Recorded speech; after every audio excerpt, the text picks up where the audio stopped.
usia bukanlah sebuah hambatan menuju kesuksesan. Kali ini saya akan berkenalan dan berbincang dengan dua sosok perempuan yang di usia mudanya sudah bergabung dengan founding team sebuah startup yang sudah punya kapitalisasi pasar hingga puluhan miliar rupiah. Dan dua orang perempuan ini terpilih menjadi 30 pemuda berpengaruh di Indonesia versi salah satu majalah bisnis ternama di Amerika. Bagaimana perbincangan saya? Saksikan perbincangannya bersama saya Dina Gurning di Invest Time on Location.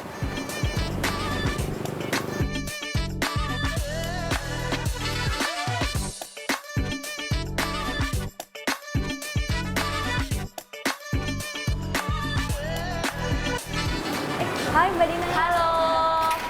Cecil ya? Iya. Oke. Apa kabar? Baik. Lagi panas di luar. Ini dia pemirsa salah satu sosoknya, Cecilia Ong. Aku panggilnya Cecil ya? Cecil aja. Oke. Nih Cecil, aku ada beberapa pertanyaan. Di usia 27 tahun membuat atau sebagai salah satu founder startup yang bergerak di bidang education technology.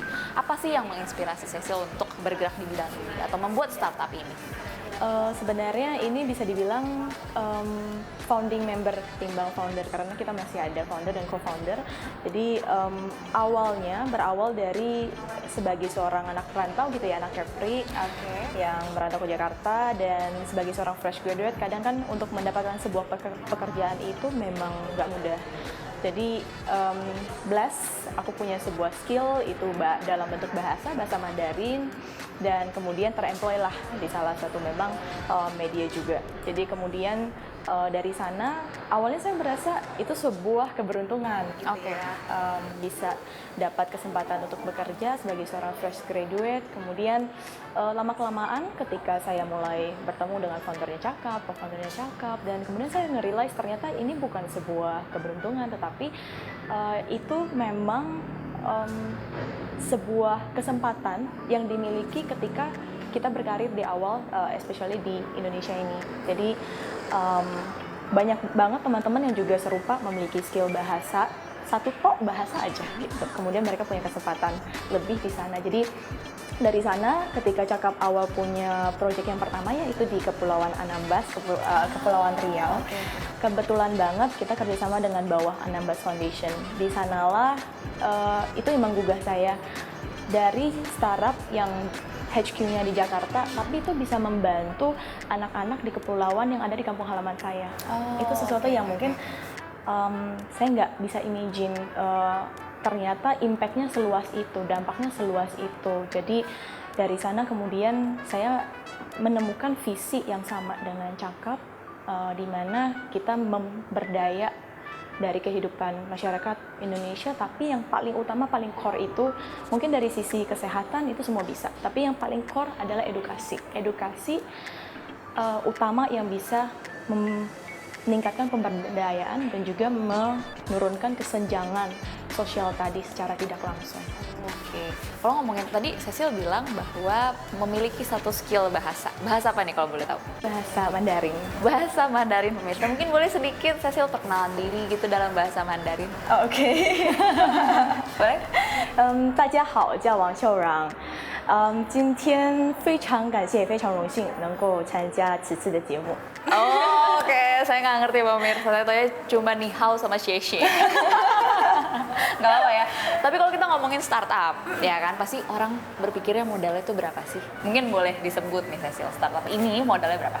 Oke, kalau kita bilang mengenai modal, nggak melulu itu soal modal yang kita bilang pendanaan ya, tetapi yang pertama adalah modal dari jaringan network. Itu salah satu hal yang cukup penting karena jaringan network itu menurut aku jauh lebih berharga daripada yang tadi modal pendanaan, di mana di sana itulah sumber ketika sesama investor, sesama lingkungan network kita yang saling ngerekomendasi, yang justru meningkatkan tadi harga dari sebuah startup juga. Oke. Tapi kalau bicara soal besaran nih, kan kalau kita nggak bisa bohong gitu bahwa namanya startup itu pasti butuh, let's say yang terlihat di kantor dan lain sebagainya untuk merekrut karyawan. Kira-kira untuk startnya aja kisaran berapa? Startnya itu cukup variasi, tergantung daripada masing-masing startup kan ya, karena kebutuhan untuk operasionalnya juga beda, industrinya juga beda. Kalau dari segi edutech itu memang dari pendanaan pre-seed ya, pre-seed round itu jauh lebih kecil sih ketimbang yang ini, bisa di kisaran cukup berapa ratus ribu US dollar. Sekian ratus ribu US dollar untuk industri startup edutech ya. Untuk operasional dulu berarti yang utama. Yang paling awal banget bisa dibilang. Tapi itu secara general ya. Ini aku lihat kantornya ini kayaknya nyaman banget. Istilahnya kayak buat belajar tuh cocok banget. Aku boleh lihat-lihat nggak? Boleh banget. Mana nih? Kita masuk sana ya? Iya.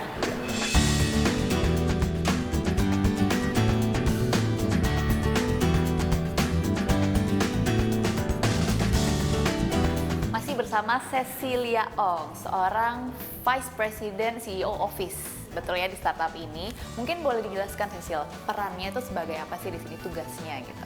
CEO Office ini memang basicnya tim yang baru di dunia startup juga. Jadi lebih banyak itu membantu role-nya ya, lebih banyak membantu dari CEO sendiri, termasuk tadi investor relations, tadi riset daripada market, competitor analysis, termasuk tadi nge-manage beberapa investment deck dan portfolio lain sebagainya. Oke, berarti berkaitan dengan masih berkaitan dengan modal, fundraising, pendanaan. Benar. Tantangannya apa nih? Kalau tantangan sebenarnya di Indonesia sendiri ya, Indonesia tech sendiri itu salah satunya adalah ekspansi, karena kan potensi Indonesia ini secara edukasi sendiri pun itu sebesar 81 billion US dollar dari sisi market potensinya. Jadi ekspansi kalau kita bilang mau secara menyeluruh itu memang ada beberapa challenge yang cukup besar buat kita. Oke. Kalau bicara soal posisi dari Vice President CEO ini adalah posisi yang cukup tinggi. Nggak mungkin dong tiba-tiba Cecil masuk langsung posisinya di situ. Mungkin boleh nih, pasti step by step. Boleh diceritakan mulai dari mana dulu nih gitu prosesnya sampai sekarang sudah ada di posisi setinggi ini. Iya, jadi memang semuanya butuh proses, pastinya nggak langsung pada finalnya. Kita mulai dari sisi business development, itu berawal dari head of business development, kemudian sekitar 1 tahun lebih, alhamdulillah diberi kepercayaan oleh founder, naik ke Vice President Business Development, dan kemudian memang CEO Office ini karena amanah baru daripada founder, ya akhirnya dipindahkanlah ke VP CEO Office ini, belajar sesuatu yang baru lagi. Fasilitas secara menyeluruhnya di daerah. Nah ini cukup menarik sebenarnya, Cecil, bahwa pendidikan di Indonesia itu problemnya mungkin di Jawa sudah oke apa segala macam dan teknologi sudah maju di Jawa. Nah, tapi kalau di luar Jawa, ini yang jadi problem adalah infrastrukturnya, atau yang lebih sederhana tuh sebenarnya internet. Ya, gitu. benar. Ya nggak sih? Benar. Apalagi di luar Jawa tuh pasti problem internet, susah, apa segala macam, masih mahal. Gimana caranya startup ini yang bergerak di bidang edutech tuh menanggapi dari kesulitan ini sendiri? Jadi memang nggak bisa dipungkiri, tantangan yang kedua tadi kan pertanyaan dari Mbak Dina, selain daripada tadi ekspansi, yang kedua adalah tantangan tadi infrastruktur dukungan itu. Jadi kalau kita lihat sebenarnya kalau dari Cakap sendiri kita sudah sampai ke wilayah-wilayah 3T. Tadinya Pulau Anambas, kemudian ada tadi NTT gitu ya, Saburai Jua gitu ya.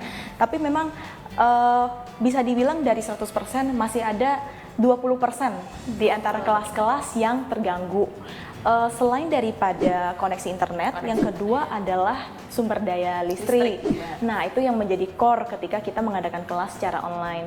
Jadi memang itu salah satu tantangan, tetapi kalau tadi kita lihat ya, di Pulau Jawa sendiri pun kalau kita menganggap itu udah maju, sebenarnya enggak. Jadi misalkan nih di wilayah-wilayah di daerah Cilegon, daerah Bekasi gitu ya, masih ada perusahaan-perusahaan yang kesulitan untuk mengakses kelas-kelas ataupun di luar daripada jam kerja. Jadi itu yang kita lihat dari sisi bahasa pun bisa dibilang belum penetrasi yang cukup merata di seluruh Indonesia. Oke. Tapi balik nih mungkin ke sosok Cecil sebagai orang muda yang istilahnya sudah sukses lah di usianya. Masih belajar. Dan masih belajar. Oke, rendah hati pula ternyata pemirsa.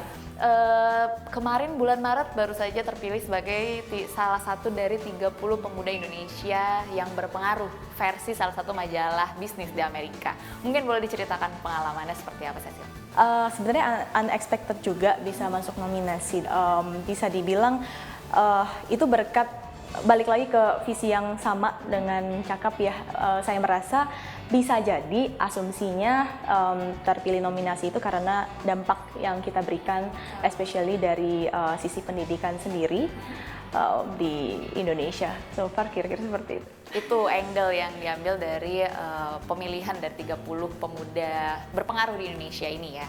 Oke, setauku kemarin tuh sekitar akhir tahun lalu startup ini dapat modal baru istilahnya sebesar 10 juta dolar Amerika. Betul ya, Cecil? Benar. Yang aku pengen tanya, tipsnya tuh gimana sih cara meyakinkan investor untuk berinvestasi di startup ini? Kan pasti Cecil nih yang istilahnya meyakinkan para investor. Apa sih yang disampaikan kepada para investor dan bagaimana cara meyakinkan mereka?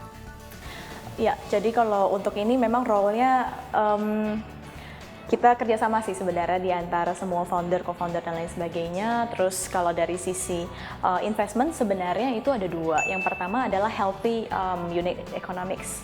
Di mana healthy unit economics ini memang kita harus secara konsisten dengan tadi take rate-nya harus positif dan nge-maintain-nya dengan sangat efisien. Itu yang pertama. Dan yang kedua adalah secara disiplin dalam storytelling. Storytelling di sini nggak hanya soal storytelling, tetapi juga pada konsistensinya dalam menjalankan visi itu dan bagaimana kita nge-maintain traction-nya dan lain sebagainya sesuai dan reliable lah dengan apa yang kita ceritakan ataupun yang kita storytelling. Jadi memang butuh konsistensi dan tidak mudah. Untuk traction itu pasti butuh effort dari bisa dibilang semua tim Cakap Squad sih yang udah berjuang di balik layar. Oke, itu bagaimana cara meyakinkan para investor? Salah satunya tadi yang aku tangkap adalah bagaimana cara menunjukkan ke mereka bahwa keuangan di startup ini tuh sehat. Benar. Benar ya? Benar. Oke, ini untuk pertanyaan penutup terakhir lah bisa dibilang. Rencananya ke depan kalau dari segi bisnis di startup ini tuh apa? Oke, kalau rencana ke depan itu pastinya harapan dari semua perusahaan Indonesia itu bisa masuk ke IPO list gitu ya.